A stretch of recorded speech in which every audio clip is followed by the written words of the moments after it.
Hello friends, स्वागत है मेरे चैनल एमसीक्यू स्टडी आईक्यू पे।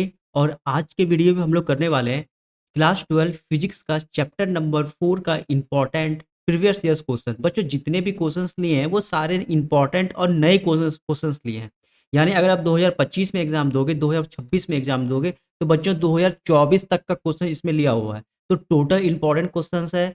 इस वीडियो को देखने के अलावा बच्चों आपको याद रखना है, आपका जो मंथली एग्जाम होगा उसमें भी आपको ये वाला वीडियो बहुत ही ज़्यादा हेल्पफुल होने वाला है। तो मंथली एग्जाम के लिए कुछ नया नहीं पढ़ना है। मैक्सिमम क्वेश्चंस आपको प्रीवियस ईयर्स पुराने और नए का मिला के दे रहा है। मैंने देखा है क्वेश्चन और काफ़ी ज़्यादा इंपॉर्टेंट है। तो टोटल वीडियो देखिएगा। चैप्टर 4 का बच्चों ये इंपॉर्टेंट आपका एमसीक्यूज है, तो टोटल वीडियो देखिए, आपके लिए काफ़ी ज़्यादा इंपॉर्टेंट होने वाला है। तो फर्स्ट क्वेश्चन करते हैं। फर्स्ट क्वेश्चन है आज का, निम्नलिखित में से कौन चुंबकीय क्षेत्र की तीव्रता का मात्रक नहीं है? बीएसईबी 2024। देखो 2024 में ये क्वेश्चन पूछा हुआ है। Which of the following is the not a unit of strength of magnetic field? तो ऑप्शन ऑप्शन नंबर डी हो जाएगा बच्चों या राइट आंसर, न्यूटन पर एम्पियर स्क्वायर। एक बात याद रखना, टेस्ला सबको पता है। टेस्ला होता है एकदम बेसिक, सबको पता है कि विद्युत क्षेत्र की तीव्रता का ऐसा मात्रक क्या होता है। टेस्ला बहुत बड़ा एग्जाम में पूछा हुआ है। वेबर पर मीटर स्क्वायर भी बच्चों हमारा यहाँ पे जो है वो विद्युत क्षेत्र की तीव्रता का ऐसा मात्रक होता है।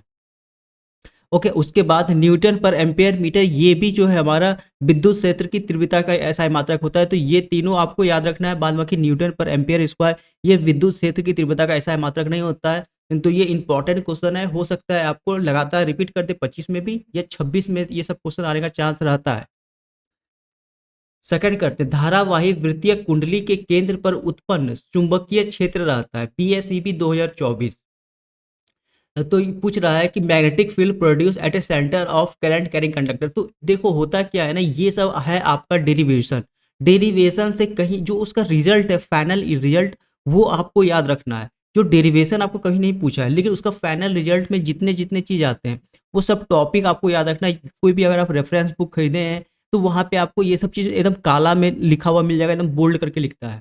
तो यही ये वाला भी क्वेश्चन वहीं से पूछा गया है कि धारावाहिक वृत्तीय कुंडली के केंद्र पर उत्पन्न चुंबकीय क्षेत्र रहता है। तो इसका राइट आंसर हो जाएगा बच्चों, कुंडली के सतह से लंबवत होता है। क्या होता है? कुंडली कुंडली के समतल के लंबवत होता है। ठीक है, कुंडली के समतल के लंबवत होता है। ऑप्शन नंबर ये हो जाएगा बी राइट आंसर। समान दिशा में समान वेग से गतिमान इलेक्ट्रॉन किरण पुंज की प्रकृति होती है। ये इंपॉर्टेंट क्वेश्चन है और इजी भी है। What will be the nature of electron beam moving with same velocity and same direction? देखो पूछ रहा है किरण की के समान वेग, वेग भी सेम होना चाहिए और समान दिशा, दिशा भी होना चाहिए सेम। तो उसे क्या बोलते हैं बच्चों? समानांतर बोलते हैं। ऑप्शन नंबर सी हो जाएगा यहाँ पे राइट आंसर। एक समान चुंबकीय क्षेत्र बी में बल रेखाओं के समांतर एक इलेक्ट्रॉन जिसका आवेश ई है, वेग वी से चलता है। इलेक्ट्रॉन पर लगने वाला बल क्या है? फिर ये वही डेरिवेशन, मुश्किल से बच्चों 5 डेरिवेशन आपको इस चैप्टर में देखने को मिलेगा जो कि इंपॉर्टेंट है। उसका रिजल्ट आपको अच्छे से याद रखना है। तो ये फिर वही वाला डेरिवेशन आ गया। In a uniform magnetic field B an electron with charge E parallel to the line of force moving velocity P, what will be the force acting on the electron? तो जीरो होगा, शून्य होगा। Option number C right answer हो जाएगा। ये सब question important है, लगातार भी रिपीट करता है बिहार बोर्ड। बहुत सारा ऐसा क्वेश्चन जो 2023 में पूछा है वो 2024 में एकदम लगातार रिपीट कर दिया है। तो इम्पॉर्टेंट है। और 2026 वाले जो बच्चे वीडियो देखेंगे आगे, उनके लिए भी ये वाला क्वेश्चन और भी ज़्यादा इंपॉर्टेंट हो जाता है, क्योंकि 1 साल का गैप आ गया होगा बीच में। ठीक है, क्वेश्चन नंबर 5 करते हैं। धारावाही कुंडली के विद्युत चुंबकीय आघूर्ण होता है। 2023 का क्वेश्चन है जो कि इंपॉर्टेंट है। तो धारावाही कुंडली का विद्युत चुंबकीय आघूर्ण क्या होता है बच्चों? इसका फॉर्मूला होता है M equals to M vector equals to N I A. ठीक है, एन आई ए वैक्टर। ठीक है, तो ऑप्शन, और ये बच्चों क्या है? फॉर्मूला है, आपका सूत्र है। तो ऑप्शन नंबर यहाँ पर देखो ए हो जाएगा, N I A right answer. एक गैल्वेनोमीटर की आम मीटर में बदलने में जोड़ा जाता है। ये सब इंपॉर्टेंट क्वेश्चन है। देखो 2024 का भी ये क्वेश्चन है। और एक बात बता देते हैं, लगातार 4 साल से इस चैप्टर से 4-4 मार्क्स का क्वेश्चन पूछ रहा है, जो कि बहुत ही कम ही है और सब चैप्टर के मुकाबले, लेकिन फिर भी इंपॉर्टेंट है। हो सकता है 2025 में आपको 6-7 मार्क्स का पूछ दे, तो अच्छे से तैयारी करना है, जैसा कि हम लोग और सब चैप्टर करते हैं। और उस तैयारी में आपको according to previous years question ही रखना है, जो कि प्रीवियस ईयर्स में पूछा हुआ है उसी लेवल का क्वेश्चन आपको देगा। और मैक्सिमम क्वेश्चन बच्चों आपका जो डेरिवेशन है, उस डेरिवेशन का जो रिजल्ट आता है उसी से क्वेश्चन पूछा गया है। तो एक गैल्वेनोमीटर की आम मीटर बदलने जोड़ा जाता है, ये सब इंपॉर्टेंट क्वेश्चन है, ईजी भी है। तो समानांतर में निम्न प्रतिरोध के साथ, लो रेसिस्टेंस इन पैरेलल, ठीक है, लो रेसिस्टेंस इन पैरेलल, समानांतर में निम्न प्रतिरोध के साथ अगर हम गैल्वेनोमीटर को आमीटर में बदल सकते हैं, ठीक है। चल कुंडली गैल्वेनोमीटर में प्राप्त धारा का मान समानुपाती होता है।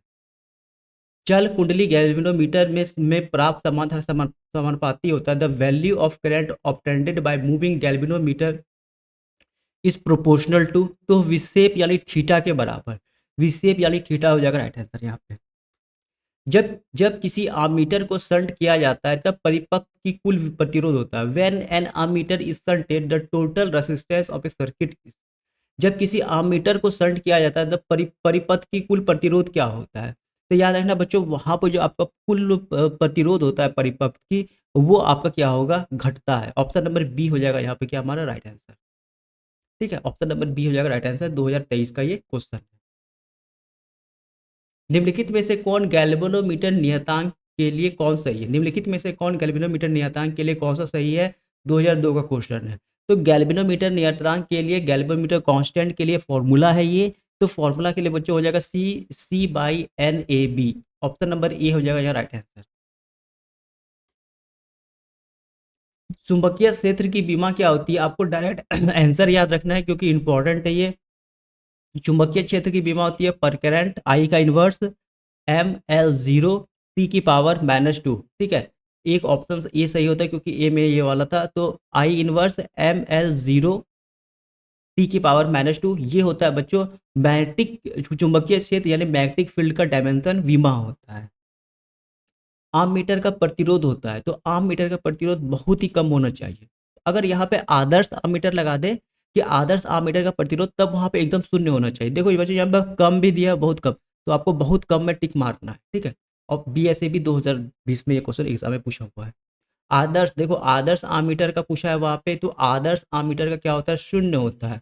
आदर्श आम मीटर वगैरह बहुत बार पूछ रहा है एग्जाम में, तो ये सब ट्रेंडिंग क्वेश्चन है, आपको इंपॉर्टेंट है। अगर आपसे पूछ दे यहाँ पे कि आदर्श वोल्ट मीटर का, ठीक है, आदर्श वोल्ट मीटर का, क्योंकि आदर्श वोल्ट मीटर का भी पूछा नहीं है, तो उस समय क्या होना चाहिए यहाँ पे, अनंत।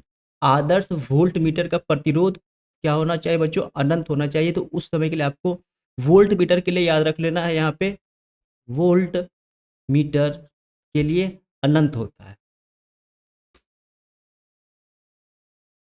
वोल्ट मीटर क्या मापता है, वोल्ट मीटर क्या मापता है, ऑप्शन नंबर बी हो जाएगा यहाँ पे, विभवांतर यानी वोल्टेज नापता है, वोल्टेज, ठीक है।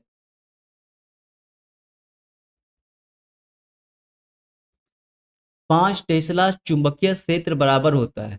The magnetic field of 5 tesla equal to, तो ये बस सिंपली आपको SI यूनिट का यहाँ खेल था। तो ऑप्शन नंबर ए हो जाएगा right answer, 5 weber per metre square.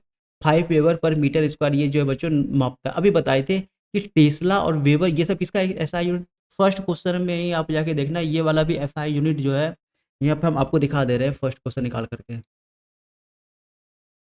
देखो first question, weber per metre square, क्या बोले थे, चुंबकीय क्षेत्र तीव्रता की SI मात्रा क्या होता है बच्चों, एक weber per metre square, Tesla भी होता है। तो ये सब सेम ही चीज है, और यहाँ पे उसी के अकॉर्डिंग एक SI यूनिट का ये भी क्वेश्चन है बच्चों, कुछ कुछ ये बाहर नहीं पूछा है वहाँ पे, तो ये भी SI यूनिट का क्वेश्चन है। तो यानी यहाँ क्या हो जाएगा, 5 वेबर पर मीटर स्क्वायर, यहाँ पे इसका क्या हो जाएगा, राइट आंसर हो जाएगा। कौन बायो सावर्ट नियम के क्या सदिश समीकरण का सही रूप है। ये सब क्वेश्चन को छोड़ना नहीं है, बहुत इंपॉर्टेंट, 2022 में पूछा, आपको डायरेक्ट आंसर याद रखना है। तो बायो सावर्ट लॉ का जो आपका वेक्टर का जो रिलेशनशिप है वो है DB vector mu naught upon 4 पाई आई DL vector cross R cap upon R³ और एक बात हम आपको बता दे रहे हैं वहाँ पे, ये R वेक्टर क्या है, ये R वेक्टर और नीचे क्या, R³ R कैप और नीचे क्या, R³ एक बात वहाँ पे, चारों ऑप्शन में से एकमात्र ऑप्शन में R³ था, और यही इसका क्या है बच्चों, एक ट्रिक है याद करने का। सारे क्वेश्चन में मात्र एकमात्र ऑप्शन में R³ था, और किस सब में R² था, किसी में R था, किसी में आपका आर की पावर -2 था। तो एकमात्र क्वेश्चन ऑब्जेक्ट और एकमात्र ऑप्शन में आर क्यूब था और वही हमारा क्या होता है आंसर। तो उस समय ऑप्शन सी मेरे बुक में दिया हुआ है, आपके बुक में हो सकता है कुछ अलग हो। लेकिन जो वेक्टर क्वांटिटी का बायो-सावर्ट लॉ का जो हमारा वेक्टर क्वांटिटी का इक्वेशन होता है वो यही होता है। लॉरेंस बल का व्यंजन क्या होता है? What is the correct expression for Lawrence force? ये भी देखो 2020-2022 में पूछा हुआ है। 1 साल 2 साल छोड़ करके एक क्वेश्चन पूछ रहा है। तो इस फॉर्मूला से आपको याद रहना चाहिए, ये सब क्वेश्चन आपके लिए इंपॉर्टेंट है। Expression what which expression is correct for Lawrence force? तो आपको डायरेक्ट एक्सप्रेशन याद रखना है। फोर्स है तो F vector equals to Q E vector cross E vector plus V cross B, यानी V vector cross B vector. जिस हम ऐसे लिखे हैं तो आपको ऐसे लिखना है। ये सब एक क्रम में लिखा जाता है। ये वेक्टर का एडिशन है बच्चों। यहाँ पे हम ऐसे नहीं कर सकते कि 5 जोड़ 5, चाहे 5 जोड़ हम 4 करें, चाहे 4 जोड़ 5 करें तो 9 ही आएगा। तो यहाँ पे वो वाला खेल नहीं है, यहाँ पे कुछ अलग खेल है। तो वेक्टर का ये एडिशन है, तो आपको इसी सीक्वेंस में याद रखना है, नहीं तो गलती हो जाएगा वहाँ पे। क्यू ई वी और बी, इस सीक्वेंस में आपको याद रखना है। वी क्रॉस बी होता है, ठीक है। तो उसमें कोई सा भी ऑप्शन आपको सही होता है, लेकिन आपको मेन क्या उसका रिजल्ट याद रखना है लॉरेंस फोर्स का। ये सब इंपॉर्टेंट क्वेश्चन है और इजी भी आप लोग याद कर ही लोगे, ये सब का हमें बहुत उम्मीद है, ठीक है। लास्ट क्वेश्चन करते हैं आज का। ये भी आपका रिजल्ट से ही क्वेश्चन पूछा हुआ है। चुंबकीय क्षेत्र बी में वी वेग से गतिशील आवेश क्यू पर लगने वाले बल का व्यंजन है। तो इसके लिए बच्चों हो जाएगा F vector equal to Q V cross V vector. अब ये वाला सब आपको याद रखना है। अगर हो सकता है देखो 70 में से आपको 35 का ही बनाना है, तो बहुत सारे बच्चों को ये सब हार्ड लगता है। तो ऐसा घबराने वाला कोई बात नहीं है, क्योंकि जो कोई कोई सा चैप्टर जैसे मैग्नेटिक का आपको जितना चैप्टर है वो आपको थोड़ा बहुत टफ लग सकता है, ये बात हम मान सकते हैं कि आपको थोड़ा बहुत टफ लगेगा। लेकिन जैसे ही पार्ट 2 बुक में जाएंगे वहाँ से सबसे ज़्यादा ऑब्जेक्टिव पूछता है, लाइट चैप्टर से सिर्फ थियोरिटिकल है। और पार्ट फर्स्ट जो आपका बुक है उसमें भी आपका पहला दूसरा तीसरा चैप्टर तो ईजी ही है। उसके बाद जो आपका ये सब चैप्टर है इसमें कम से कम बच्चों आपको जो सिंपल सिंपल क्वेश्चन है एसआई यूनिट का, फिर वीमा का, और वो गैल्वेनोमीटर को हम कैसे शंट करते हैं, ठीक है, वोल्टमीटर क्या नापता है, आदर्श मीटर प्रतिरोध। तो ये सब क्वेश्चन को हर समय आपको रिवाइज करते रहना है। ये सब क्वेश्चन आपके लिए टफ नहीं है, एकदम ईजी है। तो जो बच्चे ये सब अभी नहीं पढ़ रहे हैं अंतिम समय के लिए, वो ये सब वीडियो देख रहे हैं, तो ये सब क्वेश्चन को नहीं छोड़। और जो बच्चे शुरू से ही पढ़ रहे हैं तो वो हम उम्मीद करते हैं कि ये वाला सभी क्वेश्चन वो लोग अच्छे से तैयारी कर लेना बच्चों। बायोसावर्ट समीकरण क्या होता है, लॉरेंज बल व्यंजन क्या होता है, ये सब आपको बस यही सब करना है, क्योंकि ये सब प्रीवियस ईयर्स में पूछा जा चुका है। तो कल के वीडियो में हम लाएंगे हिंदी का क्वेश्चन चैप्टर नंबर 5, वो भी आप देखना। साथ में वहाँ पे 10 क्वेश्चन आपका हम दिलाते हैं व्याकरण से, तो वो भी आप देखिए, काफ़ी इंपॉर्टेंट आपको वहाँ पे देखने को मिलेगा। तो मिलेंगे अगले वीडियो में, तब तक के लिए thank you, all the best.